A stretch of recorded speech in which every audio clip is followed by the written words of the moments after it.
Pues buenas tardes y bienvenidos otra semana más a Value School, donde Internet viene a aprender a ahorrar e invertir. ¿Cómo estáis? Otro miércoles tenemos un evento aquí en la sede, todavía sin público, os tenemos a todos al otro lado de la pantalla y estamos con un amigo de la casa a quien ya conoceréis porque hace 2 meses, en enero realmente, sacamos la primera entrega de la Biblioteca del Inversor y fue dedicada justamente a él, a Carlos Santiso. Bromeaba antes de entrar en la emisión que las recomendaciones que nos hizo salieron de aquella biblioteca, la que se ve ahí detrás, por lo menos en parte. Os quiero animar a que consultéis ese número de la revista, el primero de ellos. Estuvo fenomenal. Tenemos un perfil de Carlos desde sus estudios, su predilección por carreras y por especialidades, cómo llegó a la inversión profesional. Es una entrevista muy, muy sincera que acerca a los gestores, ese es el propósito, y luego encima os recomienda Carlos sus libros favoritos por temáticas.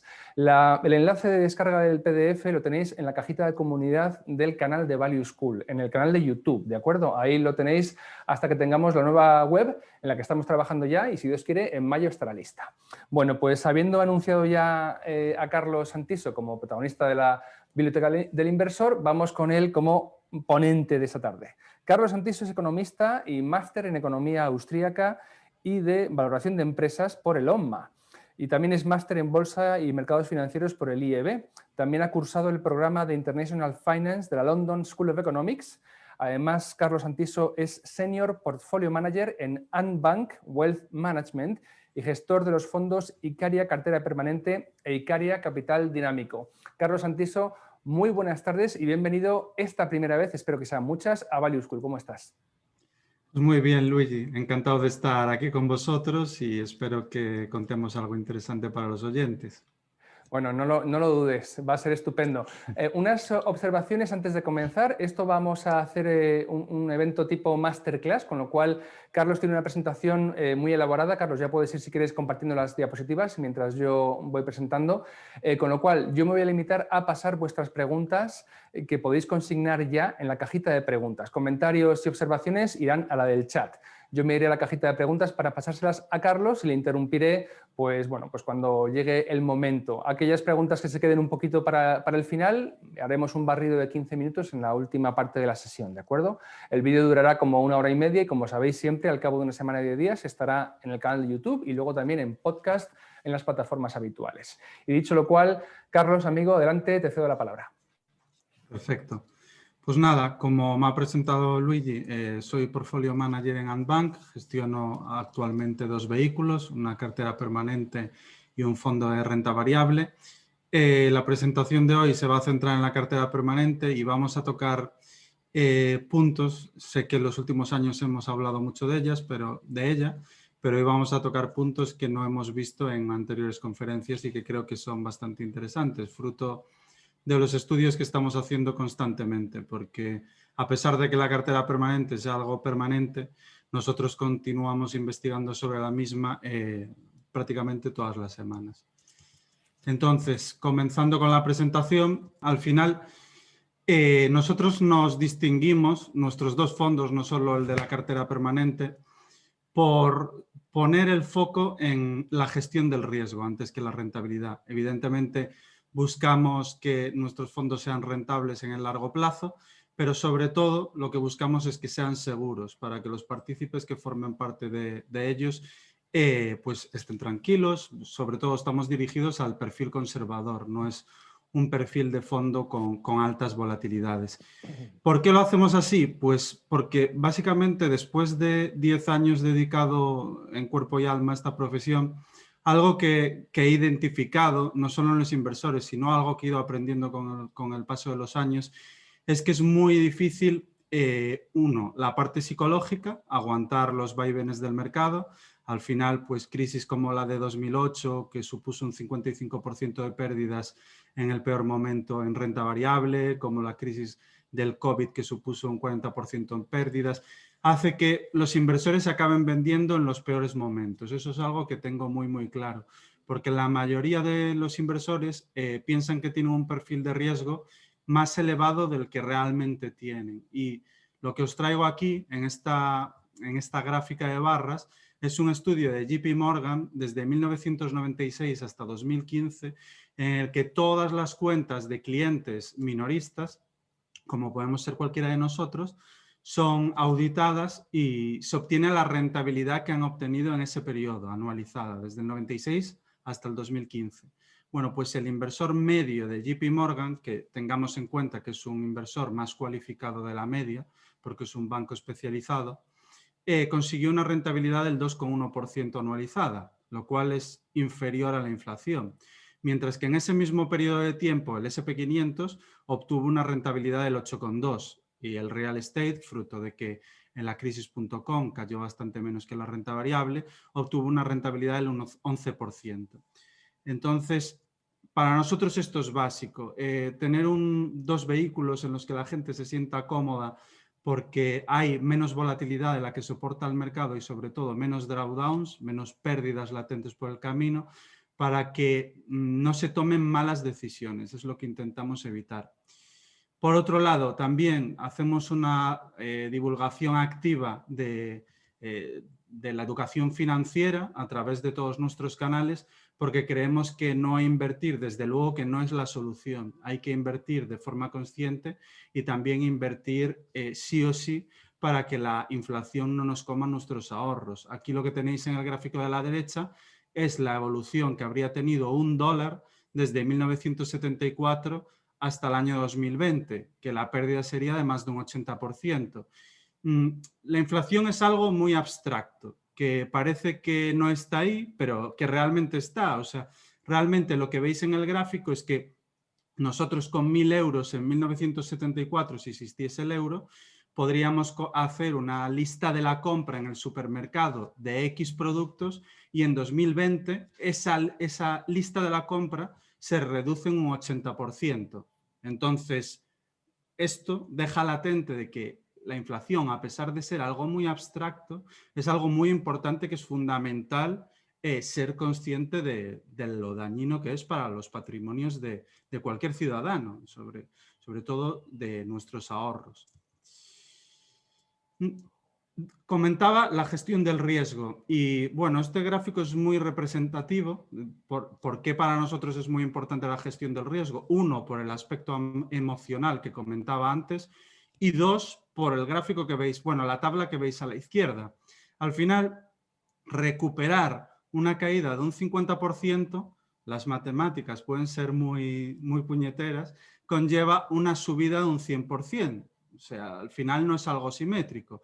Mientras que recuperar una caída de un 20% o de un 15% conlleva una subida de un 18 o un 25% para recuperar.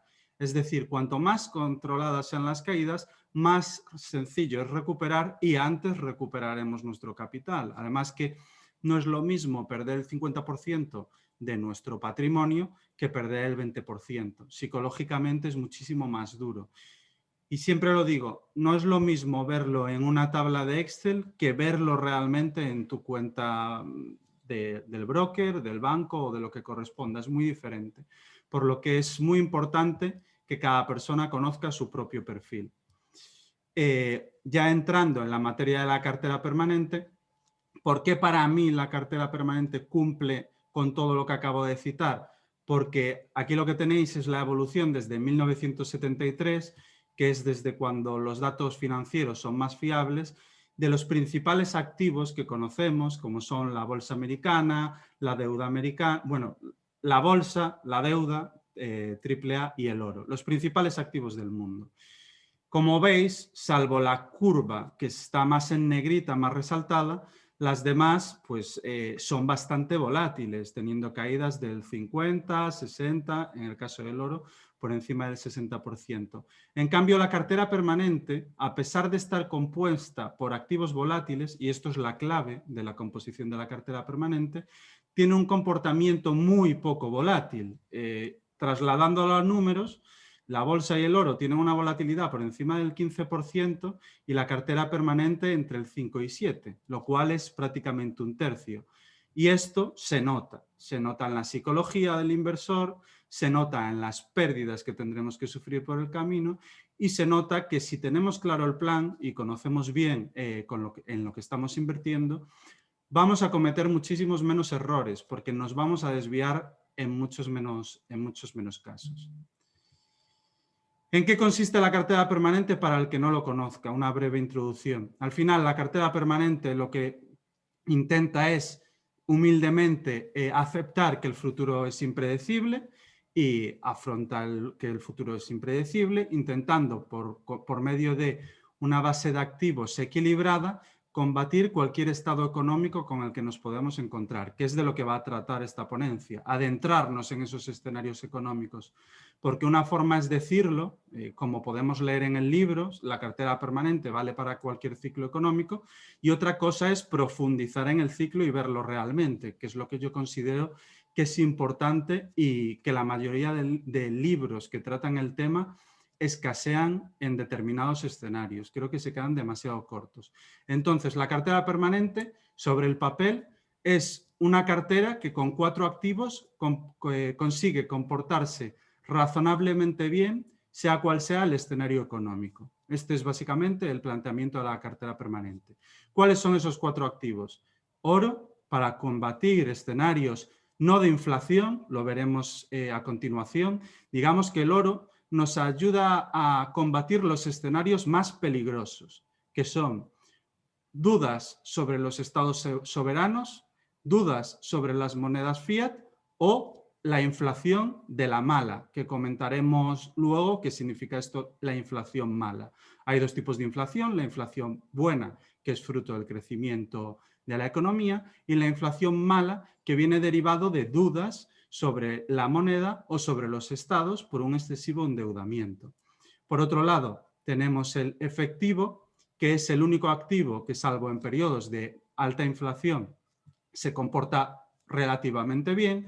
Incluso en periodos de alta inflación, el efectivo, tener en cuenta que se considera las letras del tesoro, porque son activos libres de riesgo. Entonces, el efectivo comprende desde el dinero en euros, los depósitos y las letras del tesoro. Se considerarían efectivo. Entonces, si estamos en un periodo de alta inflación, cada vez podremos invertir ese efectivo a unos tipos de interés más alto en letras del tesoro a corto plazo. Ese es el principal cometido del efectivo, que hay muchos lectores e inversores que se aproximan a la cartera permanente y desprecian el efectivo, intentan sustituirlo, pero para mí, sin duda, es uno de los activos más importantes de la cartera.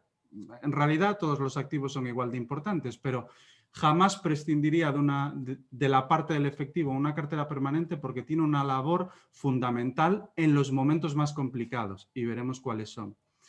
Tercera pata serían los bonos gubernamentales. En entornos deflacionarios funcionan bien, en entornos de crecimiento con inflación contenida funcionan bien y sobre todo en entornos de fuertes ventas en renta variable, de fuertes caídas, funcionan especialmente bien.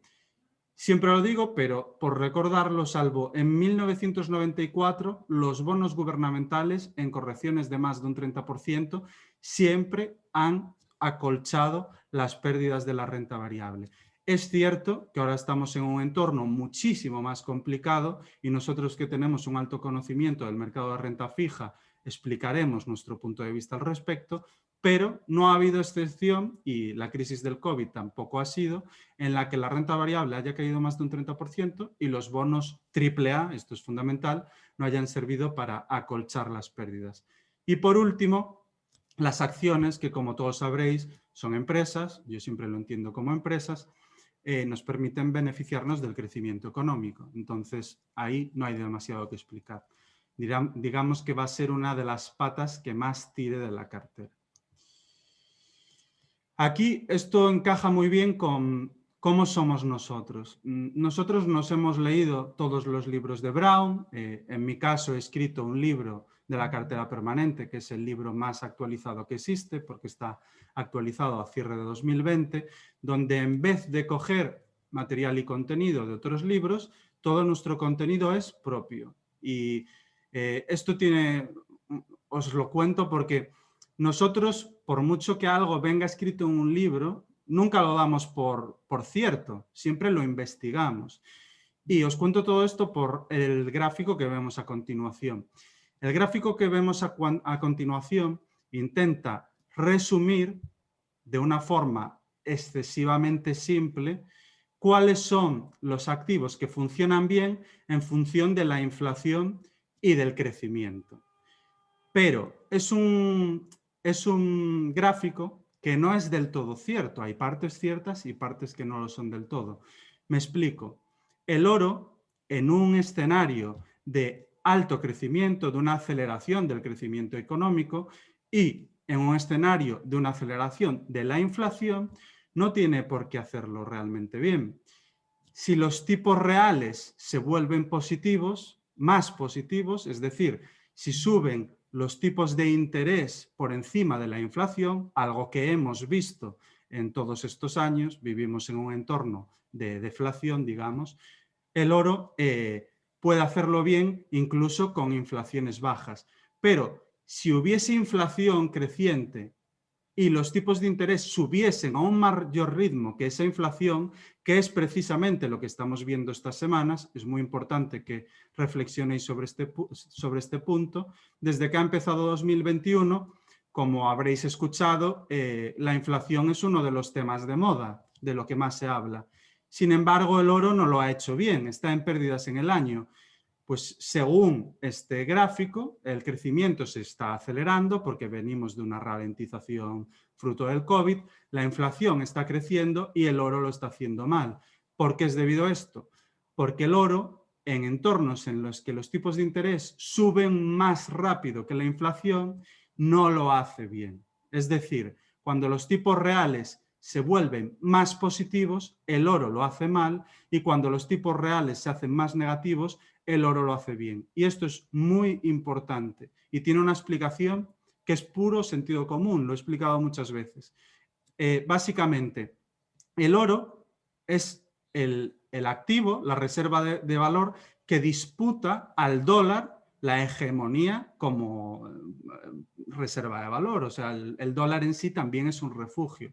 Entonces, al ser así, cuando los tipos reales son positivos, esto significa que los tipos nominales, los tipos de interés, están por encima de los niveles de inflación, lo cual significa que si nosotros invertimos en depósitos o en letras del tesoro, que son activos libres de riesgo, vamos a tener una rentabilidad real positiva.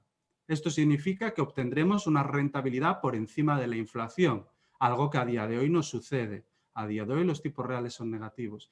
Entonces, el oro tiene mucho sentido en momentos de tipos reales negativos porque con los euros o los dólares no podemos invertir en depósitos y tener rentabilidad por encima de la inflación. Digamos que nuestra moneda se va depreciando, que es lo que ha ido sucediendo estos años atrás. Es por eso que el oro ha tenido un ascenso en precios, porque los tipos reales eran negativos y con nuestros euros, si queríamos invertir en depósitos, no obteníamos rentabilidad real positiva. Pero si con nuestros euros o los dólares obtuviésemos, invirtiendo en depósitos o en letras del tesoro, rentabilidad real positiva, el oro perdería interés, porque no genera intereses, no genera cupón y nuestra propia moneda, que es el euro, nos generaría rentabilidad positiva por encima de la inflación. Es el punto que vuelve clave, en vez de la inflación, los tipos reales en relación con el oro. Por eso para mí este gráfico no es cierto. En el caso del real estate, tampoco necesariamente un crecimiento de la inflación y un crecimiento económico es beneficioso para el real estate. Tampoco es correcto esa asunción, porque el real estate depende de los contratos de leasing, dependiendo del sector del que estemos hablando. Los contratos de alquiler de una vivienda residencial van más ligados a la inflación que los contratos industriales, que son a muy largo plazo y no van indiciados a la inflación. Entonces hay que diferenciar dependiendo del tipo de real estate. Y bueno, esta es la síntesis de por qué a nosotros nos gusta investigar y desarrollar nuestras propias teorías. ¿Qué hemos desarrollado? Este es el gráfico, bueno, no sé cómo decirlo, pero el trabajo que hemos desarrollado nosotros internamente, que creemos que sí recoge todos los escenarios que contempla la economía. Es decir, aquí sí que podríamos ver en qué escenarios se comportarían bien determinados activos. Son dos en cuestión porque no se puede resumir en una sola, es muy complicado, pero de esta forma sí que queda sintetizado de forma correcta. Y os explico cómo lo he hecho. En vez de ser el eje de las IES la inflación, son los tipos reales, que para mí es la clave que relaciona la mayoría de los activos. Y en el eje de las X sí que seguimos utilizando el crecimiento porque es uno de las variables fundamentales, pero los tipos reales considero que son bastante más importantes que la inflación y que nos permite componer una síntesis correcta. Para poder contener más información en el gráfico, como veis en la parte azul, implica que la inflación, si sube una raya y los tipos de interés suben 2, significa que en esa etapa los tipos de interés han subido más que la inflación. Esto significa tipos reales positivos en ascenso. Los tipos reales se vuelven más positivos. Entonces, en una inflación procíclica, que esto significa que el crecimiento va acompañado de inflación, digamos que son los escenarios económicos que contempla Keynes, es la que conocemos todos, la que se estudia en economía y los escenarios que se dan como estándar. Si tuviésemos una aceleración de los tipos reales, es decir, se vuelven más positivos, y a su vez tuviésemos crecimiento en la economía, el oro no lo haría bien. Recordar, los tipos reales se vuelven más positivos, por lo que los depósitos y las letras de tesoro dan más rentabilidad, el oro pierde interés, pero sí que lo harían bien las commodities, quitando al oro, porque están ligadas a la economía real. Recordar que de la demanda del oro, la mayor parte no es con fines industriales, es como reserva de valor. En cambio, otras commodities, como puede ser el cobre, como puede ser el petróleo, como puede ser el gas, sí que van más ligados al ciclo económico. Por eso, en caso de subidas de inflación y de aceleración de crecimiento, lo normal es que la relación de las commodities sí que se dé. Y es por eso que las commodities en 2021 están en positivo y el oro está en negativo. Por lo tanto, en el cuadrante que veis crisis.com, la inflación sube menos que los tipos de interés, ambas suben, tipos reales crecientes, crecimiento acelerándose. Lo haría bien las commodities, el real estate y las acciones. Aquí fue el punto antes de llegar a la crisis.com. Lo que mejor lo hizo fueron las commodities, el real estate y las acciones hasta 1999, porque en el año 2000 explotó la crisis. En el de la izquierda, si la economía no crece, se desacelera, pero seguimos teniendo tipos reales crecientes, es decir, más positivos, y esto se da porque la inflación colapsa, desaparece, se va, la inflación de la economía, y los tipos de interés bajan, pero bajan menos, con lo cual los tipos de interés reales se vuelven más positivos. Ahí el efectivo nos salvaría, tendría rentabilidad positiva, en 2008 tuvo rentabilidad positiva, y los bonos en general, aunque a medio plazo digamos que es más interesante, también lo harían estupendamente bien. Y los de largo plazo también. ¿Por qué? Porque los tipos reales se vuelven más positivos por una caída de inflación y una caída de tipos, pero más de la inflación, por lo que nuestra rentabilidad real se acelera, cobran atractivo. Y en cambio, el oro lo haría mal. Otro escenario, desaceleración del crecimiento y tipos reales decrecientes. Esto fue la reacción que hubo en agosto de 2009 por parte de los bancos centrales. El crecimiento se estaba desacelerando, los tipos reales decrecían porque la inflación caía, pero los tipos caían más fuerte, fruto de las medidas de los bancos centrales. Llevaron los tipos de interés al cero para reanimar a la economía que estaba en shock. ¿Qué activos lo hicieron bien en ese entorno? En agosto de 2009 en adelante, tras la reacción de los bancos centrales, el efectivo lo hizo bien porque podíamos invertir cada vez a tipos de interés superiores, el efectivo lo hizo estupendamente. Los bonos también fueron un buen activo donde refugiarse y sobre todo el oro, aquí sí. En un escenario de desaceleración y de tipos reales decrecientes, el oro a partir de agosto de 2009 tuvo rentabilidades excelentes. Y por último, con crecimiento y tipos reales decrecientes, lo que vemos aquí, tipos reales decrecientes fruto de que los tipos nominales suben, pero la inflación sube más. Veamos que aquí está subiendo la inflación por encima de los tipos nominales, lo cual nos deja tipos reales más negativos. Que os comentaba que con tipos reales negativos, como la moneda se deprecia y no podemos invertir en depósitos ni en activos de riesgo que generen rentabilidad real positiva, el oro se vuelve uno de los activos más interesantes y por eso en 2007 lo hizo estupendamente bien, pero no en 2008, por lo que explicaba en el cuadrante que veis aquí. Entonces, 2007, las acciones, real estate, oro y commodities. Si nos vamos a la siguiente diapositiva, que ya sería acabar con todas las posibles etapas económicas, y estas son las que no se suelen contemplar porque son anomalías que se han dado a lo largo de la historia económica, pero que a día de hoy se ven menos, pero podrían verse a futuro porque el futuro es impredecible.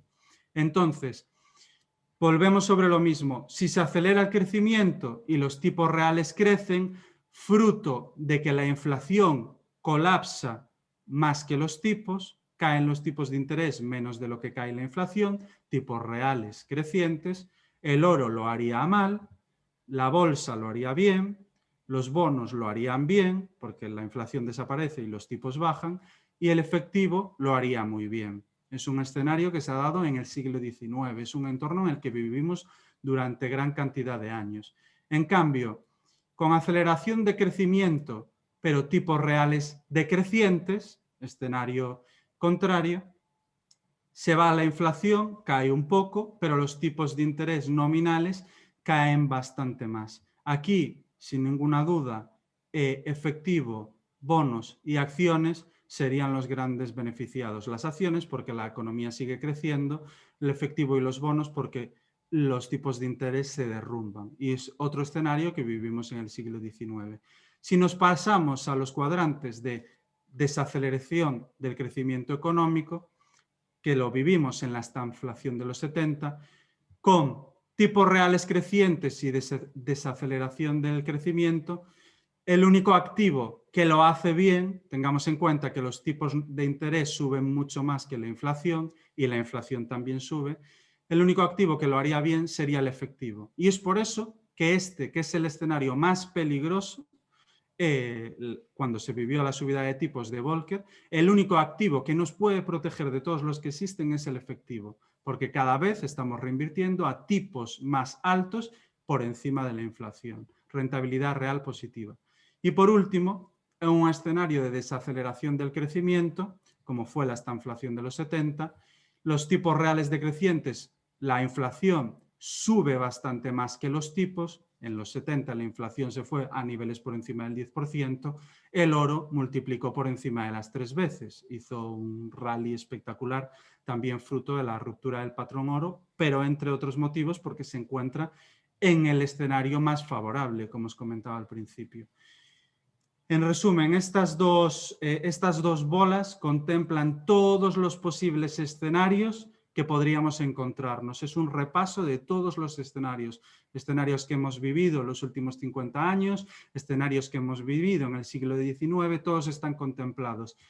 Y lo que veis es que al menos un activo, y generalmente más de uno, de los que componen la cartera permanente lo hacen bien. Y este es el motivo por lo que, sea cual sea el escenario, yo personalmente duermo muy tranquilo porque sé que no hay ningún escenario económico que pueda hacer un daño severo a la cartera permanente. Y este también es el motivo por el que todos y cada uno de los activos de la cartera permanente son fundamentales, porque si quitásemos el efectivo no estaríamos cubiertos en un escenario como el que vivimos en subidas de Volcker. Si quitásemos los bonos, en 2008 tendríamos pérdidas del 50%, etcétera, etcétera. Es imprescindible que nos quedemos con este punto. Los 4 activos son fundamentales e intentar sustituirlos por otros porque en un backtest nos arrojan mejores números es un grave error. La cartera permanente no trata de backtest, trata de pura macroeconomía. Es la clave de la composición de la cartera. Resultados de la cartera permanente. La mayoría ya los conoceréis, pero bueno, os pongo un histórico de bastantes años, estamos hablando de 46 años, en el cual 7 han sido de pérdidas. El año que más pérdidas ha habido, esto es en dólares, 5,21. Si los pasásemos a euros, 8,73%.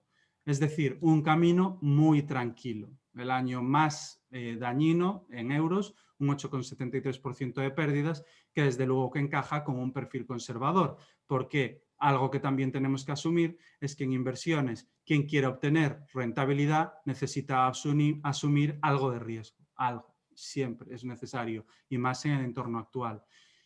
Pero hay grandes diferencias con la renta variable. En 2008, mientras que la renta variable cerraba con una pérdida del 37%, la cartera permanente cerraba con una pérdida del 1,64%. Y también señalando el lado negativo de la cartera permanente, que no todo es positivo, y esto es algo que quiero dejar muy claro, para mí es el estilo de cartera más equilibrado que existe, pero también tiene sus inconvenientes como todo tipo de inversión. No existe, como se dice en los mercados, ningún free lunch. Todo tiene sus inconvenientes. ¿Y cuál sería para mí el inconveniente? Pues que la cartera permanente tienes que comulgar y entender sus principios, porque si se da un año como 2013 en el que la bolsa subió por encima del 30% y la cartera permanente tuvo pérdidas del 3%, o conoces muy bien dónde estás invertido o no vas a seguir invertido. Y aunque lo veamos aquí en la tabla y digas, bueno, pero al final en el largo plazo las rentabilidades han sido muy buenas. Sí, es correcto, pero vivir una pérdida del 3% mientras que la bolsa sube un 33% no es para todo el mundo. Es muy complicado imaginaros el ambiente de ambición, de auge, bueno, ya sabéis cómo es esto cuando los mercados suben, mientras que mientras que nosotros, los inversores en cartera permanente, estaríamos perdiendo dinero. Es muy difícil, por eso es importantísimo entenderla perfectamente. Ahora, con el punto positivo de la cartera permanente. La cartera permanente es increíblemente equilibrada y un reflejo de ello es que si desagregamos por décadas los retornos que ha dado la cartera permanente, es prácticamente como un reloj suizo. Siempre ha dado en el entorno de una rentabilidad después de inflación, que para mí es mucho más importante la rentabilidad después de inflación que antes de inflación. Os explico por qué. No es lo mismo obtener una rentabilidad del 5% anual en la década de los 70 con una inflación por encima del 8% que obtenerla en este año con una inflación del 2%. Es radicalmente diferente. Lo que parece un buen resultado, que es un retorno medio anual en la década de los 70 del 5%, realmente es un mal resultado. Estarías perdiendo un 3% anual, que no es poco dinero. O sea, estamos hablando de pérdidas relevantes en cuanto a poder adquisitivo. La cartera permanente, en términos nominales, tiene una rentabilidad extraordinaria del 9% desde el 72%, pero yo siempre me quedo con la rentabilidad real, que como digo es como un reloj suizo. Década de los 70, 5,6. Década de los 80, 4,8. Década de los 90, 4,6. Década del 2000, 5%. Década de 2010 a 2019, 4,5%. Y de media, 5,09 después de inflación y 9,02 antes de inflación. ¿Cuál es la otra clave de la cartera permanente? Que la máxima pérdida durante el camino, y estamos hablando de 46 años, ha sido de un 13,36% y en el S&P 500 de un 51%. Es una diferencia sustancial, estamos hablando de prácticamente 4 veces más. La volatilidad de algo menos de la mitad. Son caminos muy diferentes. También, siempre lo digo, comparo con la renta variable porque es el activo que todos conocemos, pero una cartera permanente no se tiene por qué parecer demasiado a la renta variable porque tan solo hay un 25% de renta variable en la cartera permanente, por lo que no es demasiado justa la comparación ni cuando las cosas van bien ni cuando las cosas van mal. La cartera permanente es un planteamiento diferente y que puede ser complementario a la renta variable, así es como lo entiendo yo. Rentabilidad atractiva, riesgo conservador, al menos históricamente así lo ha sido. Mi investigación me lleva a pensar, por los escenarios que veíamos antes en las bolas, que seguirá siéndolo así, porque todos los escenarios están contemplados, pero a lo largo de la historia podemos ver que en la inflación de los 70 la cartera permanente cayó un 11%, Estados Unidos cayó un 45%, en la época de Reagan cayó un 14,7%, prácticamente como la bolsa. En el Black Monday cayó un 6%, la bolsa americana un 29,4%. En la crisis.com cayó un 6%, la renta variable prácticamente un 50%. En la crisis financiera cayó prácticamente la quinta parte. En la crisis del euro lo mismo. En la crisis de China lo mismo. Y en la crisis del COVID, que es la que todos tenemos más reciente, cayó un 9,6%, mientras que la renta variable americana cayó un 34% y la europea un 40%. La diferencia es abismal, pero como digo, no son manzanas con manzanas, más o menos, más bien serían manzanas con peras. Pero porque tengáis una referencia y podáis haceros un esquema mental, de ahí la comparación. Los peores días desde que nuestro fondo, el día 7 de mayo de 2020, está en funcionamiento, los peores días en bolsa. 11 de junio de 2020, el Eurostoxx cayó un 4,53%, nuestro fondo cayó un 0,28%. El 21 de septiembre de 2020, el Eurostoxx cayó un 3,74%, nuestro fondo un 0,8%. Y en definitiva, las caídas pues, son bastante menores, pero también la rentabilidad en el muy largo plazo debería ser menor. Puntos fundamentales. Aporta tranquilidad, porque la volatilidad es sustancialmente menor, las pérdidas latentes también. Largo plazo, la cartera permanente no es un depósito a plazo fijo, otra cosa de las que siempre digo. El hecho de que inviertas hoy no significa que dentro de un año vayas a tener un 9% más o un 5% más en términos reales. Nada que ver con eso. Simplemente el camino será más tranquilo, con menos tientos de sierra, menos volatilidad. Y en general, sobre todo, lo que sí te va a aportar una cartera permanente es protección ante cualquier escenario que se dé. Eso sí que te lo va a aportar por el ejercicio que hemos hecho antes. Tipos de interés nominales. Aquí os quiero enseñar el recorrido más amplio que he sido capaz de conseguir, que creo que es suficiente, desde 1870, de los tipos de interés. Es una imagen que me gusta mucho porque tendemos en todos los ámbitos de nuestra vida a extrapolar el pasado reciente. Tendemos a extrapolar el crecimiento de las empresas de los últimos años a futuro, tendemos a extrapolar el crecimiento de la economía a futuro, las crisis a futuro y los tipos de interés a futuro.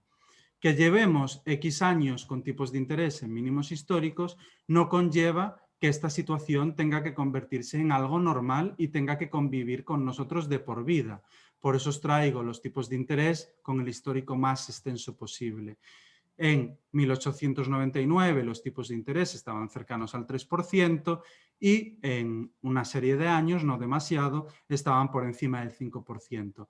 Pero es que en los años 30-40 los tipos de interés se fueron a mínimos históricos prácticamente, tocando el 2%, y podéis ver el camino que deparó un superciclo alcista que podría volver a darse en tipos de interés, llevando los tipos de interés hasta el 16%, bueno, hasta el 16% no, hasta el 15%, desde el 2%. O sea que tipos de interés en mínimos no conlleva que esa situación tenga por qué quedarse y sobre todo, y esto es lo más importante que quiero trasladar, que los cambios que se dan en movimientos inflacionarios suelen ser impredecibles e inesperados. Nadie nos va a avisar de que la inflación va a venir ni que los tipos de interés van a subir. Nos enteraremos cuando se esté dando, porque es algo imposible de prevenir. Sí que me atrevería a decir que entornos con tipos de interés en los niveles que están ahora contenidos artificialmente bajos durante muchos años por medio de la inyección masiva de los bancos centrales son muy peligrosos porque podríamos decir que la inflación ha estado dormida durante muchos años de forma artificial y podría darse un repunte inflacionario fuerte sin nosotros darnos ni siquiera tiempo a reaccionar. Esto es muy importante. Y por eso el oro es una de las piezas claves en la cartera permanente, porque como os decía, hay dos tipos de inflación, la inflación buena y la inflación mala. ¿Cuál es la inflación buena? La inflación que se da cuando hay crecimiento, fruto de que aumenta el crédito, aumenta el consumo, aumentan los salarios, aumenta el crecimiento y consecuentemente aumentan los precios. Esa es una inflación saludable. Pero hay otro tipo de inflación, que es la que se vivió en la década de los 70, que es muy peligrosa cuando surgen determinadas dudas sobre la solvencia de los estados por un exceso de endeudamiento, dudas sobre las monedas de referencia, como sucedió en la década de los 70, sobre el dólar, viene una inflación mala, que no es fruto de una buena marcha de la economía y una subida de los precios, sino es fruto de una mala marcha, una desconfianza de los estados, lo que conlleva que nuestra moneda valga menos y los activos de la cesta de la compra, por simplificarlo, valen lo mismo. Esa es la inflación mala. No es que la cesta de la compra suba, es que nuestra moneda vale menos y esa es la inflación que nos lleva a que nos salga más caro comprar, porque nuestra moneda se deprecia. Es muy importante diferenciar los dos tipos de inflación, porque la inflación buena no necesariamente tiene por qué ser buena para el oro, de hecho normalmente no lo es, y la inflación mala sí. Por eso nos protege de los eventos más catastróficos, los que nos dejarían más vulnerables. El oro para mí, aunque genera muchas dudas y sobre todo ahora que está teniendo un mal comportamiento, es como un seguro que tienes ante eventos que pondrían en graves problemas al sistema financiero. Tipos de interés nominales. Ahora, en vez de ver una foto desde 1800, vemos una foto de los últimos 20 años para tener una aproximación más de lo que ha sucedido estos años. ¿Qué ha sucedido? Bueno, lo que todos sabemos, los tipos de interés se han movido desde el 5% en Estados Unidos y en Alemania, partían del mismo punto, esto es importante, se ha movido desde el 5% hasta Alemania menos 0,3, lo cual rompe todos los esquemas matemáticos que había sobre modelos de valoración de renta fija y en el caso de Estados Unidos actualmente cerca del 2, en el 1,6%. ¿Por qué digo que es importante? Porque en Europa los tipos de interés están bastante más bajos que en Estados Unidos, a pesar de que partían del mismo punto hace 20 años, porque el crecimiento en Europa es bastante más débil, bastante más anémico. Europa, digamos, que no vive su mejor etapa. En cambio, Estados Unidos es una de las referencias mundiales en cuanto a fuerza económica se refiere. Eso ha hecho que haya un gap en cuanto a los tipos de interés. Hay más inflación en Estados Unidos que en Europa. Sobre todo hay más expectativas de inflación en Estados Unidos que en Europa, aunque esta situación podría cambiar en cualquier momento. ¿Y por qué os enseño esta diapositiva? Porque el hecho de que los tipos de interés americanos estén en el 1,6 permite que haya un cierto colchón para los tipos de interés para bajar desde el 1,6 al 0. Hay margen. De hecho, hace 12 meses los tipos de interés en Estados Unidos estaban en el 0,8, 0,6 y hoy están en 1,6, que es más del doble. Entonces, tengamos en cuenta que la renta fija americana tiene más margen, más colchón para amortiguar las pérdidas en caso de una crisis. La renta fija europea, con los tipos de interés en menos 0,3, lamentablemente tiene muchísimo menos colchón. Hay que ser realista y entender que los tipos de interés nominales no se pueden ir a niveles del menos 2% porque no son sostenibles para la economía, no son sostenibles para los bancos.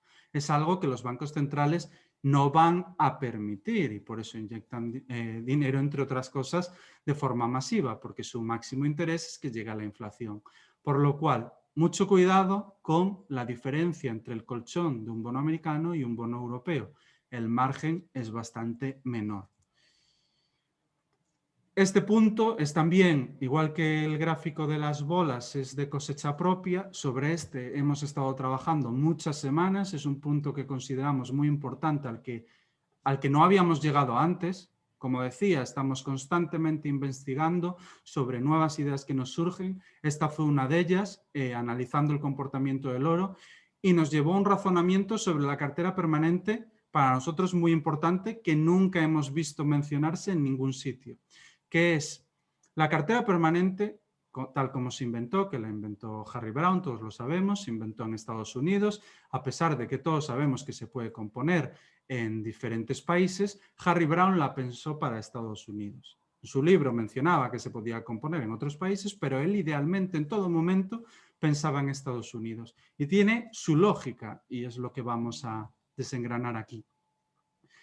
Digamos que la divisa de referencia a nivel mundial durante muchos años, muchas décadas, ha sido y es el dólar. Esto podría variar a futuro, pero a día de hoy esta es la realidad. El dólar es la divisa de referencia que acapara mayor cantidad de flujos y que en casos de estrés financiero, que la gente busca refugio, que no quiere tener monedas débiles, compran dólares. Esto ha sido así siempre. Entonces, el comportamiento del oro va 100% ligado, como os comentaba, a los tipos de interés reales. Y os daba una explicación no cuantitativa, sino de sentido común, que tiene toda su lógica. Pero tenemos que entender que los tipos reales no son los mismos en Estados Unidos que en Alemania, que en España, que en Dinamarca o que en Australia. Cada área geográfica tiene sus tipos reales. En Europa, los tipos reales de referencia serían los alemanes. El oro, como lo que disputa es la rivalidad al dólar y no al resto de divisas, por eso tienen correlación negativa. Tengamos en cuenta que el dólar y el oro suelen comportarse de forma contraria, es básicamente porque tienen una constante disputa. Cuando hay dudas sobre la moneda fiat, la gente compra oro.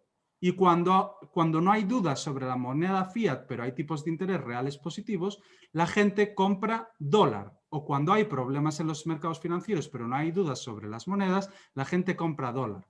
Por lo cual, los tipos de interés reales que mueven al oro son los tipos de interés reales americanos, no europeos. Y esto es importantísimo, porque la cartera permanente, tal como está contemplada, nosotros podemos analizarla desde el año 1973, que es un periodo de tiempo en el que la economía americana y europea han estado muy relacionadas.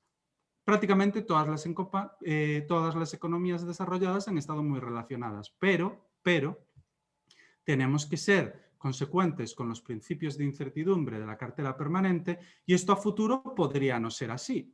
Y más después del impacto que ha supuesto el COVID, que cada vez hay más tendencia a la desglobalización. Esto es muy importante.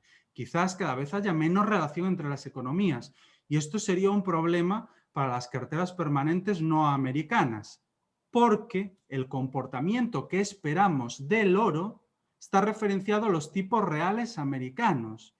Y esa forma de compensarse que tiene el efectivo, los bonos y el oro, el nexo de unión, como he dicho, son los tipos de interés reales americanos y no europeos. Esto nos puede generar un problema. ¿Qué podría darse? Que existiesen tipos de interés reales muy negativos en Europa, pero positivos en Estados Unidos, lo cual conllevaría un comportamiento malo del oro en un escenario que una cartera permanente europea necesita un comportamiento bueno. Es difícil seguir este hilo de desarrollo, pero es muy importante porque no conseguiríamos el equilibrio en determinados escenarios si se desacopla la economía y tipos de interés reales americanos y europeos que, como veis aquí, ya se han desacoplado parcialmente. O sea, no estoy hablando de algo que pueda suceder, estoy hablando de algo que ya ha empezado a suceder a partir de 2013. Si os fijáis, los tipos de interés reales americanos han llevado un camino, que es la línea roja, y los alemanes han llevado otro. Esto hay que tener mucho cuidado. Desde un punto de vista matemático, nos arroja la misma conclusión que os acabo de decir. Digamos que los rendimientos, entendidos como correlación del oro, vienen explicados, o sea, la correlación del oro y los tipos de interés reales de Estados Unidos es de un 0,85. Es decir, que hay una altísima relación entre el comportamiento de los tipos reales americanos y del oro.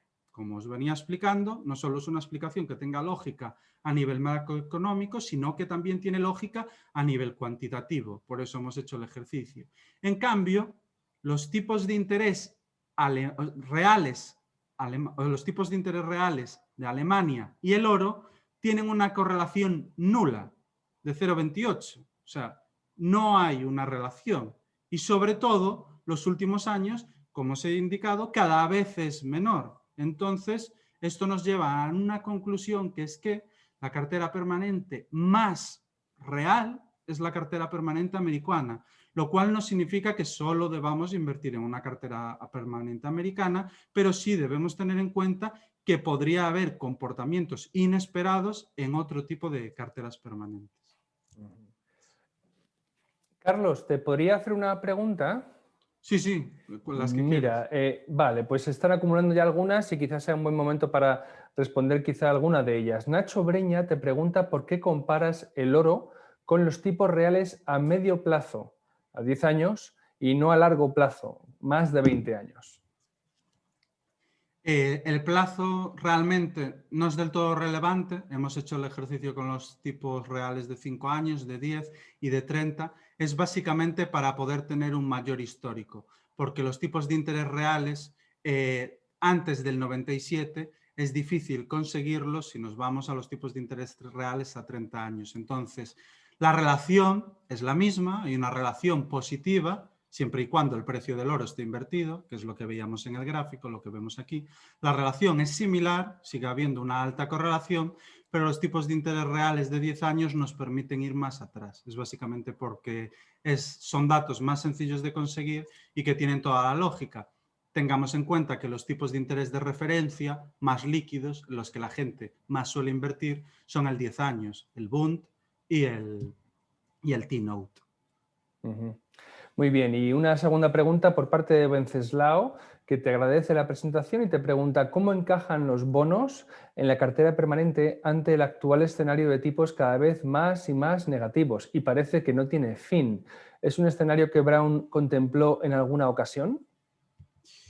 Aquí, volviendo a esto, Brown era un genio, o sea, para mí sus libros es de lo mejor que he leído en mi vida y he leído muchos, pero yo no me quedaría simplemente con lo que dice Brown en sus libros. Al final tenemos la capacidad todos de investigar, de desarrollar nuestros propios trabajos, tenemos los datos accesibles y podemos completar el trabajo de Brown. La economía ha evolucionado muchísimo. Hay determinados datos que cuando Brown hacía sus estudios no estaban disponibles y hoy sí. Si tienes las capacidades para completar ese trabajo, yo creo que es algo que debemos hacer. Esto quiero decirlo porque, aunque Brown no contemplase todos los escenarios en sus libros, que para mí no los contemplaba, por ejemplo, estos que estamos viendo aquí, la deflación procíclica no los contemplaba, nosotros sí hemos hecho un repaso de las dos bolas económicas, la inflación procíclica, donde al menos uno de los activos y normalmente más de uno de la cartera permanente lo hacen bien, sea cual sea el escenario, lo hemos visto, 2008 un escenario de tipos reales crecientes y desaceleración, crisis.com, 2007 reacción de los bancos centrales, subida de tipos de Volcker, todo tipo de escenarios, no se nos queda ninguno en el tintero y en todos siempre hay un activo de la cartera permanente que lo ha hecho bien, por lo que todos los escenarios nosotros los hemos contemplado. Sí que los más complicados, sin ninguna duda, que son los que no se contemplan en los libros que nosotros hemos compuesto en esta bola de deflación procíclica, son escenarios como la subida de tipos de Volcker y la estanflación de los 70. Hay que entender que en ese escenario únicamente el efectivo y únicamente el oro son los activos que nos van a permitir mitigar las pérdidas, que van a tener beneficios. Entonces, en un escenario como el actual, que comentaban tipos reales cada vez más negativos, los tipos nominales no rentan, parece que viene inflación. En caso de que los tipos se mantengan bajos, que yo creo que durante un tiempo al menos los bancos centrales lo van a intentar, y la inflación irrumpa, que yo creo que es algo que también va a suceder, tener en cuenta que subidas de inflación por encima de tipos nominales lleva a tipos reales negativos más negativos, por lo que en ese escenario el oro debería de hacerlo muy bien. Si por otro lado estamos en un escenario de crecimiento económico, las acciones que tengan un buen comportamiento en escenarios inflacionarios no agresivos también deberían de hacerlo bien, por lo que tendríamos a los bonos que lo estarían haciendo mal, el efectivo lo estaría haciendo razonablemente bien porque tener en cuenta que letras del tesoro son a 3 meses, cada 3 meses invertiríamos a un tipo más alto fruto de la inflación, aunque sí que es verdad que por debajo de la inflación tendríamos una pequeña pérdida real, pero nos ayudaría a compensar las pérdidas y los bonos lo harían mal, pero algo que la gente no interioriza del todo es que suele asociar la cartera permanente a bonos y decía al principio, la cartera permanente no es renta variable ni tiene gran relación. Lo mismo con los bonos. Los bonos son solo un 25% de la cartera permanente, por lo que hagamos el siguiente ejercicio. Si viniese inflación y los tipos de interés se viesen empujados a subir, los bonos lo harían mal, evidentemente. Pongámonos en un caso extremo en el que los tipos de interés suben un 4%. Eso para los bonos alemanes sería catastrófico. En un escenario de subidas de un 4%, habría pérdidas en los bonos de muy largo plazo de más del 50%. En los bonos americanos sería algo menos, sería en torno al 30%, 35%, pero al final, si ponemos esto en relativo con un 25% de peso, tendríamos que supondría unas pérdidas para el total de la cartera de entre el 10 y el 12%. Pero un escenario de alta inflación por encima de los tipos de interés, el oro, hemos visto cómo se comporta, por ejemplo, en la década de los 70, multiplicado por más de 3 veces. Imaginemos que multiplicase una vez. Como tenemos un peso del 25%, tendríamos una rentabilidad positiva del 25%, que más que neutralizaría la rentabilidad negativa de los bonos. Y esta es la magia de la cartera permanente, o sea, podemos meternos en el escenario que queramos. Están todos contemplados en estos dos círculos. En todos y cada uno de ellos va a haber algún activo que nos ayude a compensar el comportamiento. También, como digo, no es un plazo fijo y esos comportamientos requieren un cierto tiempo para darse. Hay determinados momentos en que los bonos caerán y la renta variable caerá y el oro caerá, determinados días, pero determinados periodos de más de un año difícilmente, es altamente improbable.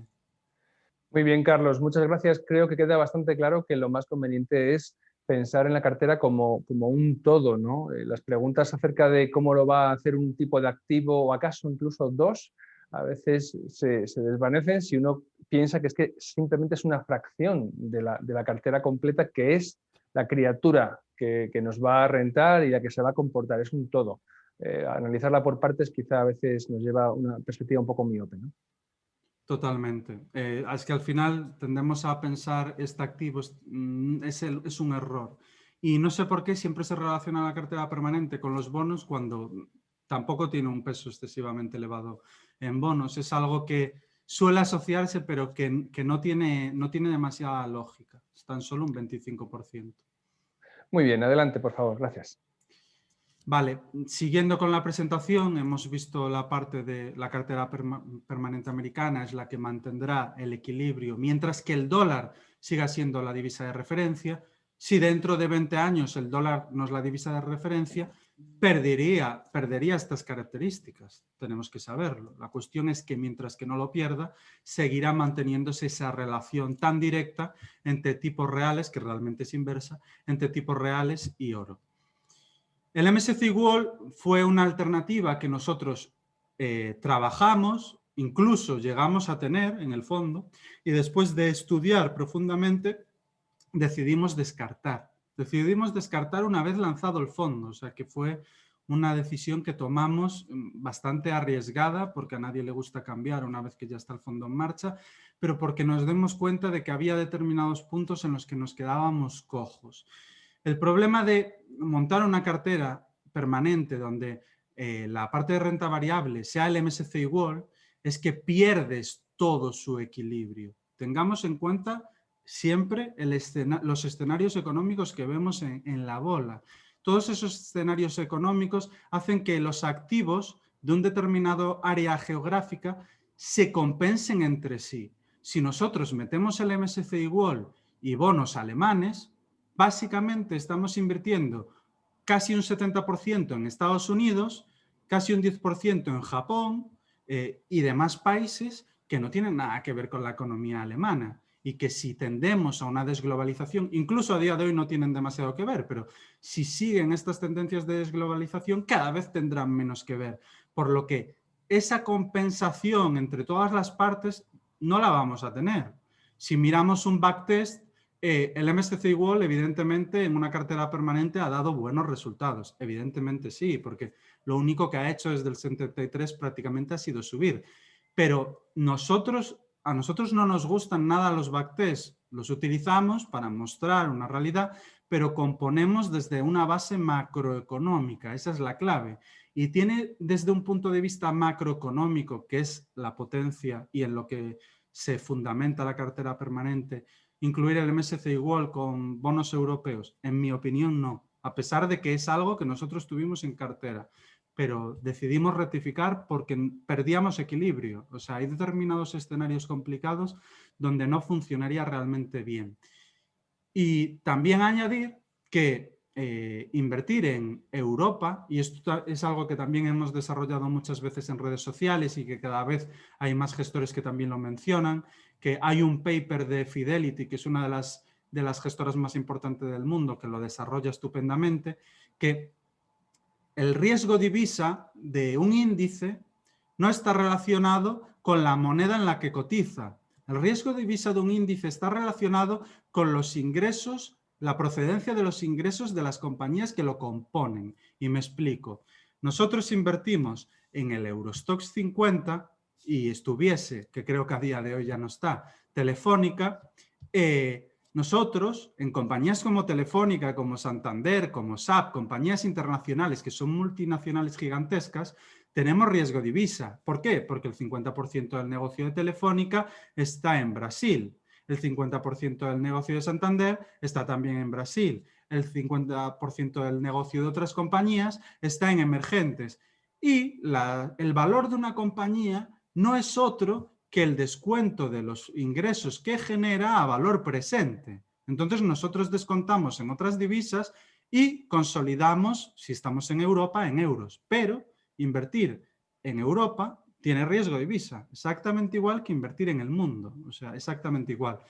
Y el paper de Fidelity lo que nos arroja es que a día de hoy invertir en el MSCI World, a pesar de que tiene un peso de casi el 70% en Estados Unidos, tan solo tiene, digo tan solo entre comillas, porque es bastante menos del peso que tiene en el índice, un 46% de riesgo dólar. No es el 60 y mucho por ciento, es un 46%. Pero invertir en el MSCI World sin Estados Unidos no tiene un 0% de riesgo dólar, a pesar de que no incluyas Estados Unidos. Tiene casi un 20% de riesgo dólar. Invertir en Europa tiene riesgo dólar por encima del 20%. Entonces, tengamos en cuenta que no existe una cartera permanente sin riesgo divisa. Cualquiera que entienda el funcionamiento de la renta variable en toda su profundidad entenderá que esto es así. Da igual en la divisa que cotice. Es exactamente indiferente. Y prueba de ello lo tenéis en, por ejemplo, cuando veis una compañía como Tencent, que es una compañía china, y cuando veis una compañía como Prosus, que es una compañía que básicamente su valor es por una inversión que tiene en Tencent, es como si fuese Tencent. Prosus cotiza en euros y Tencent cotiza en China. Y la rentabilidad que obtendremos al invertir en Prosus o al invertir en Tencent es prácticamente idéntica. Y está relacionado con lo que os digo, que lo importante no es la moneda en la que cotice en ningún caso, son los ingresos en qué moneda se generan. Por lo que olvidémonos de si componemos una cartera solo de la eurozona no tenemos riesgo de divisa, no es verdad, porque la renta variable tiene riesgo de divisa y porque el oro tiene riesgo de divisa. Olvidémonos de esos principios porque no son ciertos. Otro de los estudios que hemos hecho, que este ya nos viene de muy atrás, nosotros también somos inversores en renta variable, conocemos bien las compañías y tenemos identificado, no solo nosotros, sino gran parte del mundo inversor, en que en las compañías de pequeña capitalización se dan menos burbujas sectoriales. Por ejemplo, la crisis.com, que fue una crisis sectorial, el índice de compañías small caps cayó bastante menos que el índice de compañías big caps, pero bastante menos. En todo ese perfil de burbujas que se generan en determinados sectores, las small caps salen bastante mejor paradas que las big caps. Por contra, son bastante más volátiles y en beneficio son bastante más rentables. Sí que es cierto que los últimos 20 años no han sido más rentables que las compañías de gran capitalización, pero como repito, nosotros no componemos la cartera en base a los backtest, decidimos que las small caps aportan un extra de diversificación, sobre todo en burbujas sectoriales, sobre todo a nivel de retorno y sobre todo en el largo plazo aportan una mayor rentabilidad. Y recordemos que como las 4 partes de la cartera permanente están muy poco relacionadas entre sí, el hecho de incluir un activo con mayor volatilidad no necesariamente aporta una mayor volatilidad al conjunto. Y prueba de ello es que la volatilidad de nuestro fondo desde inicio, el 7 de mayo, ha sido del 5,3%. La rentabilidad desde el 72 de las pequeñas compañías ha sido de casi el 10% contra la rentabilidad a un 10,5% de las grandes compañías y en cambio el máximo drawdown ha sido prácticamente idéntico y el underwater, que es algo que para mí es fundamental, es el periodo que pasas cuando entras en pérdidas sin recuperar de nuevo los anteriores máximos, por ejemplo aquí en 2007 hasta que se vuelva a recuperar este nivel. En el caso de las compañías pequeñas es menor que en el caso de las compañías grandes. Es decir, se recuperan antes. Pero bueno, eso digamos que no es el motivo principal por el que nosotros incluimos compañías de pequeña capitalización. El motivo principal es que son menos proclives a las burbujas sectoriales. Repartimos la cartera permanente, la renta variable, entre compañías de gran capitalización y compañías de pequeña capitalización. Y llegando a cómo se compone nuestra cartera permanente, son 2 carteras permanentes en una, porque nosotros creemos que invertir en una única cartera permanente, y veremos ahora por qué, no tiene sentido, porque estás más ligado a desastres locales. Si se da un desastre local en Estados Unidos y tienes una cartera permanente americana, sufrirás mucho más que si tienes una cartera permanente americana y de otro país. Y lo mismo si tienes una cartera permanente únicamente europea. Si se da cualquier escenario adverso o cisne negro en Europa, tu comportamiento se verá gravemente afectado en relación con otras carteras permanentes. Por eso creemos que tener 2 carteras permanentes simétricas, que es lo que nosotros hemos hecho, tiene todo el sentido, reduce, digamos que la diversificación en la industria es el único freelance que realmente sí existe, no nos cobran por ello, es algo que es gratis y no vemos sentido a no utilizarlo. No tiene ninguna desventaja y sí que tiene ventajas, que es un mayor equilibrio en el largo plazo. Nuestro fondo, Icaria Cartera Permanente, como os comentaba, se compone una cartera permanente americana y una europea. La parte de renta variable incluye compañías de gran capitalización y compañías pequeñas. Y el comportamiento de la cartera permanente con unos activos como los nuestros ha sido desde el año 78 del 8,64, de una cartera permanente normal de 8,38, no hay gran diferencia. La volatilidad ha sido menor y el drawdown ha sido prácticamente similar. El retorno anualizado mínimo, y esto es muy importante, en una cartera permanente el retorno anualizado mínimo que obtendrías a 3 años desde el 78 ha sido positivo, algo imposible en renta variable.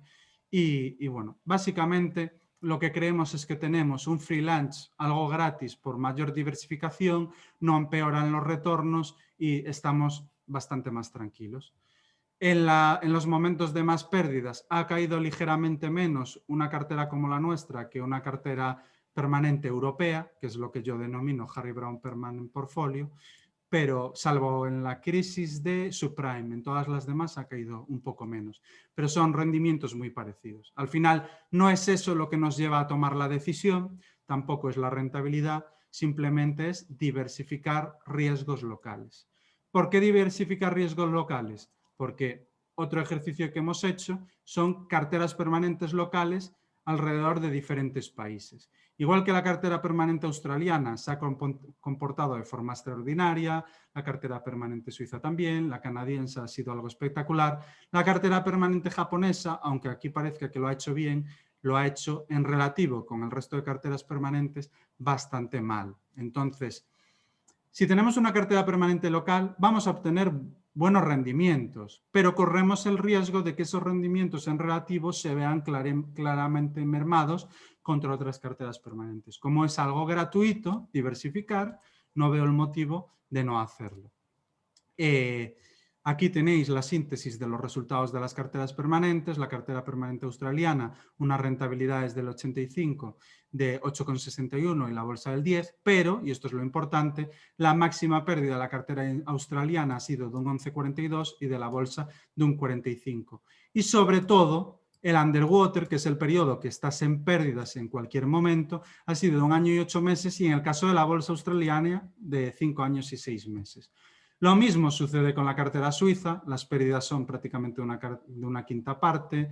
Lo mismo sucede con la cartera canadiense, las pérdidas son de prácticamente una quinta parte y las rentabilidades son muy buenas. Pero me voy a detener en el caso japonés que os contaba antes. La rentabilidad nominal ha sido superior a la bolsa porque ha habido un crack muy fuerte en la bolsa japonesa. La volatilidad ha sido de 1/3. El drawdown ha sido considerablemente menor, pero aquí es donde la cartera permanente te aporta algo que pocos activos te pueden aportar. El underwater de la bolsa japonesa fue de 30 años y 11 meses, es decir, los inversores en bolsa japonesa estuvieron más de 30 años en pérdidas, sin recuperar los máximos anteriores, quien hubiera invertido en el 86. Es una auténtica barbaridad. Incluso el underwater de la cartera permanente japonesa es bastante elevado, estamos hablando de 4 años y medio. Verlo aquí, repito, es muy sencillo, pero vivirlo, 4 años y medio de pérdidas, desde luego que no es sencillo.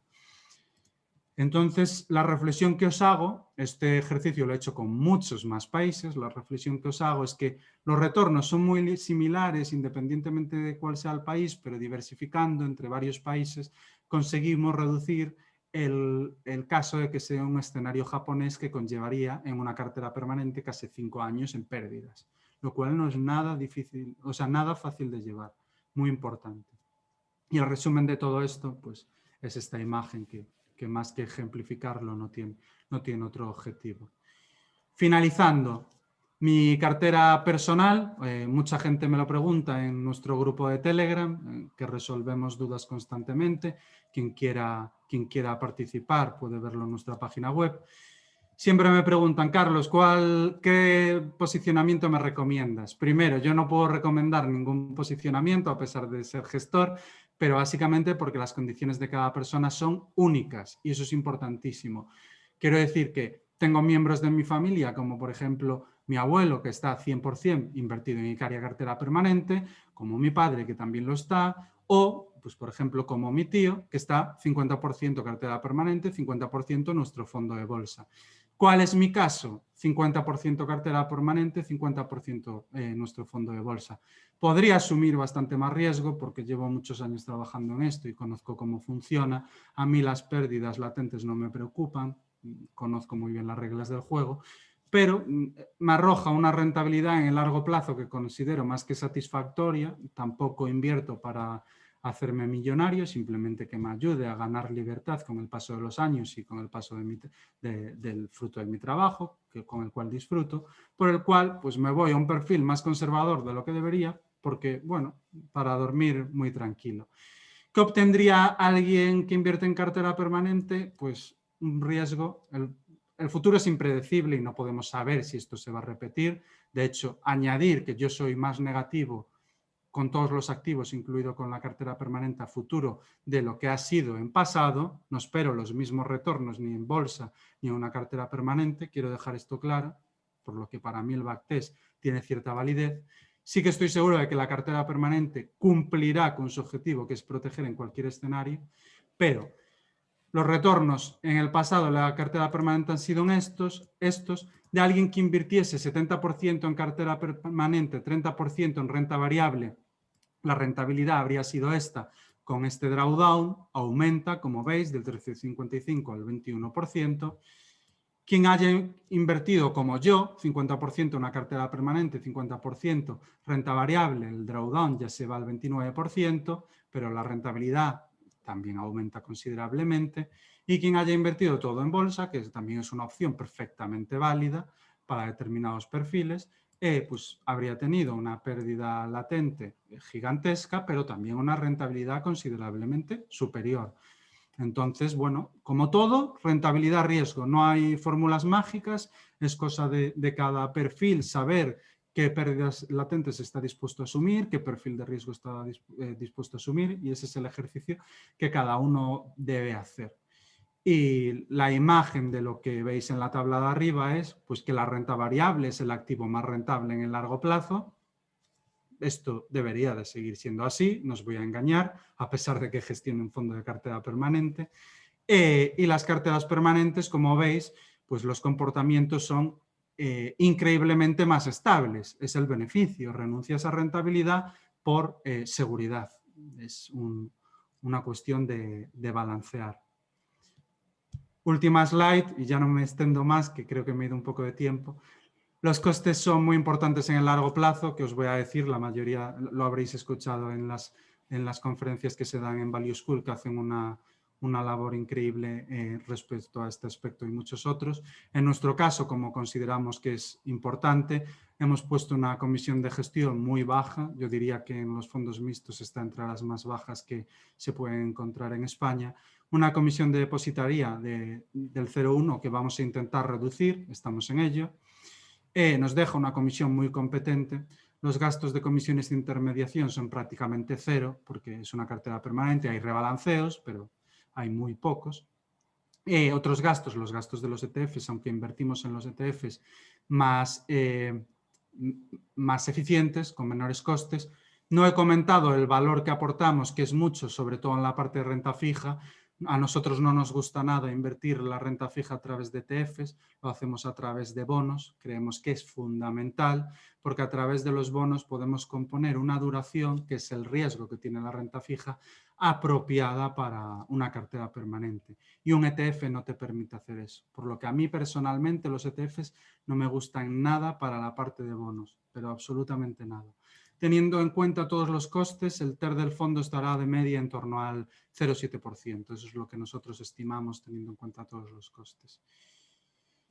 Tenemos, bueno, ahora mismo tenemos más bien 550, pero cuando compuse la presentación teníamos 530. Tenemos casi 17 millones de euros. Esto también ha subido. El 100% de mi patrimonio está invertido en el fondo, no puede ser de otra forma. El patrimonio de mi familia también, única y exclusivamente en los fondos que yo gestiono, y hasta aquí la presentación. Bueno, fantástico, Carlos. Vaya charla, vaya clase magistral. Ya saben los amigos de Value School que una vez al mes tenemos este tipo de sesiones en profundidad. Carlos, te voy a pasar en los últimos 10 minutos unas cuantas preguntas, a ver si llegamos, si no a todas, a la mayoría. Hay dos sobre criptomonedas, sobre Bitcoin. Miguel quiere saber cómo afecta el Bitcoin al oro y Néstor pregunta si las criptomonedas podrían sustituir el valor que representa el oro dentro de una cartera permanente. No podrían sustituir, eso seguro, porque bueno, el oro tiene unas características únicas que no posee el Bitcoin. No es lo mismo una reserva de valor como el oro, que lleva miles de años, que le avalan, ha sobrevivido a todo tipo de guerras y a la historia, bueno, a la historia económica como la conocemos. El Bitcoin lleva con nosotros, como quien dice, 10 años, aunque lleve más, pero tan solo 10 años con cierto tamaño. Y para mí son activos muy diferentes que en el mejor de los casos al Bitcoin le quedaría mucho por recorrer, convivirían, pero en ningún caso sustituiría. Entendamos que los bancos centrales y los gobiernos, que son gran parte de los flujos que se mueven en el mundo, no creo que acaben utilizando Bitcoin, acabarán utilizando, de hecho, hay muchos países que lo están haciendo estos últimos años, están incrementando sus reservas de oro, por lo que el oro en ningún caso se vería sustituido, como mucho, en el mejor de los escenarios, se vería complementado. Mucha gente piensa que el rendimiento del oro de este año, que está en negativo, ha sido por culpa del auge del Bitcoin y para nada, no tiene nada que ver. Los tipos de interés reales desde inicio de año se han vuelto de negativos a bastante menos negativos, es decir, se han ido de menos 1,1 a 0,6 prácticamente, y esto es muy malo para el oro, lo comentaba al principio, porque los depósitos y los tipos de interés ahora mismo rinden más en términos reales de lo que rendían a principio de año, lo cual no es bueno para el oro. Por lo que no nos equivoquemos que no hay relación entre la caída del oro y el auge del Bitcoin. Podrían convivir. Muy bien. Rafael te pregunta qué índice utilizarías para medir la inflación y así comparar con la rentabilidad de los bonos para tener los tipos reales en cada momento. Para tener los tipos de interés reales hay que utilizar los tipos de interés reales. Digamos que los tipos de interés reales son los tipos implícitos de los bonos ligados a inflación. Los bonos ligados a inflación tienen unos tipos implícitos reales con los que cotizan, que no sé si hay fuentes gratuitas desde las que se pueda descargar, lo desconozco, yo los descargo de Reuters y de Bloomberg, pero esa es la fuente de obtenerlos. Se componen no con el IPC como lo conocemos, sino con las expectativas de inflación, que es lo que mueve el mercado. La inflación no es, bueno, también lo mueve la que nosotros vemos, pero sobre todo la que la mueve son las expectativas de inflación que se cotizan en el mercado. Entonces, para comparar el oro con los tipos de interés reales, tienes que coger el precio del oro y los tips, el tipo real al que cotizan los tips, que no sé si, como repito, no sé si hay fuente gratuita, e invertir uno de las dos. O inviertes el precio del oro o inviertes los tips, porque es una relación inversa, no es directa, o sea, la correlación es negativa de menos 0,85. Cuando los tipos de interés reales caen, el oro sube. Recordar que es una relación inversa. Entonces, para obtener un gráfico como el que os mostraba yo aquí, tenéis que invertir o el oro o los tips. Que si os fijáis en la pantalla pone oro invertido. Pues eso es importante. Muy bien, Carlos, ¿te acuerdas de que cuando hablábamos de la conferencia, la sesión de hoy, en un principio hablábamos de comparar con la cartera de All Weather, de Ray Dalio, y al final decidimos centrarnos en cartera permanente? Pues Steve Charles te pregunta, y bueno, aquí te voy a pedir forzosamente que seas breve, porque si podías darnos una charla, pues imagínate lo que nos puedes contar, pero bueno, no tenemos tiempo. Steve te pregunta ventajas y desventajas de la cartera permanente respecto al All Season de Ray Dalio. Pues, a ver, aquí respuesta rápida. La All Weather que se conoce, la All Weather que circula por internet, la All Weather accesible a través de ETFs, no es una All Weather real. Esa es una All Weather que surge de una conversación entre Ray Dalio y creo que Tony Robbins, creo que era, que tengo el libro aquí detrás, donde le dice, si montases una All Weather para el ciudadano de a pie, ¿cómo lo harías? Y le diría, bueno, pues lo haría así, así, así. La All Weather real, que es la del fondo que gestiona Ray Dalio, que es uno de los más grandes del mundo, no tiene absolutamente nada que ver con la All Weather que circula por las redes. Absolutamente nada que ver. Entonces, para mí la cartera permanente comparada con la que circula por la red es inmensamente mejor, es incomparable, es muchísimo más equilibrada. La cartera permanente comparada con el fondo que gestiona Ray Dalio, ahí ya es discutible. También tienen perfiles de riesgo diferentes. La cartera de Ray Dalio que gestiona genera mayor rentabilidad, pero también con un riesgo sustancialmente mayor. Son enfoques diferentes, pero dejar claro que la cartera que circula por redes no es la que gestiona Ray Dalio, no tiene nada que ver. Perfecto, muchas gracias. Javier te pregunta, ¿la cartera permanente es igual a balancear cada tipo de activo según la subida o bajada de dicho activo en un periodo de tiempo? ¿Se rebalancea cada tipo de activo a un 25% al principio de cada periodo? Parte de lo que protege a la cartera permanente, y no solo le protege, le permite obtener un mayor rendimiento, es la gestión de las posiciones, que se hace por medio de rebalanceo. La cartera permanente se puede gestionar de una forma sencilla todos los años, una vez al año, los activos que vuelvan a pesar un 25%. A mí personalmente no me gusta mucho esa opción. U otra opción, que es la que nosotros elegimos, que es cuando alguno de los activos pesa más de un 35%, todos los activos vuelven a pesar un 25%, reequilibras, o que cuando uno de los activos pesa menos de un 15%, todos los activos los vuelves a reequilibrar al 25%. Esto te permite, pues por ejemplo, si se da el escenario que nos preguntaban antes de subidas de tipos de interés y que los bonos vayan muy mal, que los bonos cada vez vayan pesando menos y cada vez afecta menos a la cartera permanente, hasta llegar a un punto donde se rebalancean y estás comprando bonos a mucho mejor precio de los que los llevabas en cartera. Es un mecanismo de defensa muy bueno que tiene la propia cartera. Fantástico. Javier te pregunta si se consideran los REITs dentro de la parte de renta variable. Aquí depende de cada inversor, de cada gestor. Yo los incluyo básicamente porque en los índices, en el índice europeo, los REITs pesan un 1,5 y en el índice americano pesan un 2,5. Para mí no es representativo de la economía real que el inmobiliario pese un 1,5 y un 2,5. Entonces incluimos un poco de REITs para que pesen sobre el total de la cartera de renta variable un poco más de lo que representan en los índices. Creemos que es lo apropiado. Muy bien, Vicente quiere saber qué te parece una cartera global con un 50% de cartera permanente y el otro 50% de Boglehead. Esta con un reparto entre variable y fija en función de la edad del inversor. Pues 50% cartera global, si es con el MSCI World, como comenté en la charla, a mí no me convence. Prefiero incluso una cartera local europea, me parece que es más equilibrada.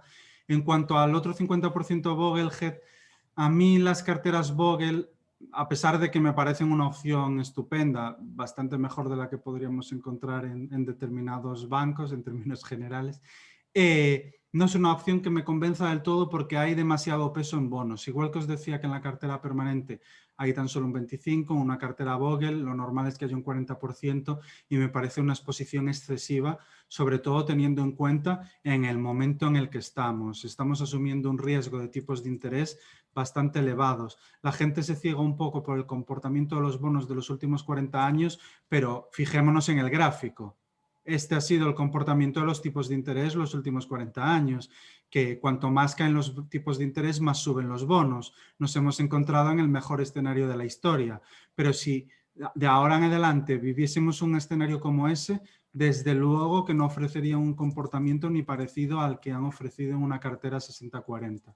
Ese es el motivo por el que a mí no me convence del todo. Vale. Y una última pregunta que te hago yo. Aquí, Carlos, no tenemos mucho tiempo, y a ver si lo vamos cambiando, de hablar de qué se hace cuando uno ya se jubila y quiere desinvertir o trasladar, digamos, ese patrimonio que ha estado creciendo a inversiones un poco más conservadoras, más seguras, donde lo importante es mantener, proteger. ¿Sería la cartera permanente una estrategia o una composición de portfolio adecuada para ese tipo de personas? Hablamos de jubilados. En España actualmente 67 años. Desde luego. O sea, para mí, alguien que se acerca a la jubilación debe de ir reduciendo su peso en renta variable en favor de carteras, no como la cartera permanente, que para mí sí que es el vehículo más adecuado, pero carteras más diversificadas. No a bonos, porque como comentaba, existe un riesgo bastante elevado ahora mismo en bonos, pero sí a carteras más diversificadas que tengan un perfil de riesgo bastante más bajo. Creo que es algo imprescindible. Y sobre todo porque la cartera permanente, como veíamos, década a década ha dado un rendimiento real muy cercano a 5, que yo estimo que a futuro, al igual que en el resto de los activos, sea menor. Yo creo que se irá más bien al 3,5, 4,5 después de inflación. Recordemos, no estoy dando rentabilidades nominales, estoy dando rentabilidades reales. Te permitirían aplicar la regla del 4%, que supongo que muchos la conocerán, que es que si estás jubilado, cada año retiras un 4% de tu cartera, pues como la cartera permanente más o menos generaría esa rentabilidad, no te estarías comiendo tus ahorros. Entonces encajaría bastante bien en este planteamiento. Bueno, fantástico, Carlos. La verdad es que, como veis, amigos, hasta el último momento, Carlos despachando perlitas de sabiduría inversora tremendamente prácticas, que es de lo que va el trabajo que hacemos en Value School con simpatizantes, porque Carlos lo es, además de los que nos apoyan, como Carlos Santiso. Carlos, te dice Óscar, genial charla, gracias por tanto conocimiento. Teresa dice que ha estado genial y que le ha enriquecido mucho tu forma de razonar y de pensar. Miguel te da la enhorabuena, Luis Miguel, fantástica presentación. En fin, estos son, como decimos aquí, los aplausos virtuales que te has ganado con creces. Nacho Breña te dice, fantástica presentación. A todos los amigos que habéis aguantado hasta el final, que sois ya 87, o sea, que habéis estado aquí enganchados hasta el último minuto, la mayoría de vosotros, os animo a que conozcáis un poquito más a Carlos en su número 1 de la Biblioteca del Inversor, que está ya disponible, está desde enero en la cajita de comunidad del canal de YouTube. Un documento gratuito donde la vais a conocer muy bien porque cuenta mucho acerca de su carrera y su interés por la inversión y os va a recomendar un montón de libros que, bueno, forman parte de esa biblioteca que veis ahí detrás, sus lecturas favoritas clasificadas por categorías. La semana que viene tenemos una charla muy interesante con los profesores Adrián Rabier y María Blanco sobre la acción humana de Ludwig von Mises, libro que a buen seguro Carlos también conoce sobradamente. Os espero el miércoles que viene a todos. Carlos, amigo, muchísimas gracias por este recital, ha sido fantástico y espero que la próxima vez te recibamos aquí en nuestra casa en Value School, que es la tuya. Muchísimas gracias a vosotros, que la verdad que es una maravilla estar aquí. Claro que sí. Amigos, hasta la semana que viene, miércoles que viene, nos vemos con la acción humana de Ludwig von Mises. Hasta entonces, salud para todos. Adiós. Hasta luego.